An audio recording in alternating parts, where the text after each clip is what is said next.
Најмногу забелешки во мониторингот има за Националната агенција за европски програми и мобилност, за која велат дека Брисел порача да не ја води партиски човек, бидејќи агенцијата преку која Македонија треба да ги добива средствата за образованието, нема да биде акредитирана.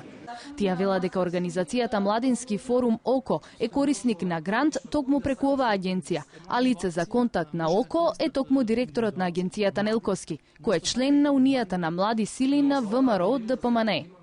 Националната агенција е фактички партиска агенција на ВМРО, а тоа е многу штетно, особено во период кога чекаме оваа агенција да биде акредитирана. И за да не наштети на Македонија, повикуваме владата подитно да го разреши господинот Нелковски. Мониторингот на третиот извештај меѓу другото покажал и дека се уште останува прашањето на независноста во судството. Не е започната ревизијата на избирачкиот список. Нема надворешна контрола врз полицијата. Сепак, заклучокот во извештајот е дека Македонија ги исполнила сите 8 критериуми и дека реално треба да добие препорака од Европската комисија. Вице-премиерот за евроинтеграција Васко Наумовски вели дека успехот во спроведување на реформите тешко би можел да биде оспорен со други аргументи. Напредокот што Република Македонија го има направено во изминатите месеци е видлив и несомнен. Она што ние го очекуваме од Европската комисија е еден фер извештај.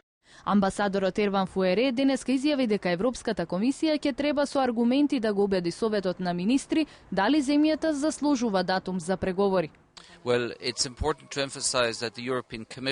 Важно е да се потенцира дека Европската комисија во извештајот што треба да го објави следната недела не содржи датум во никој случај и за никоја земја.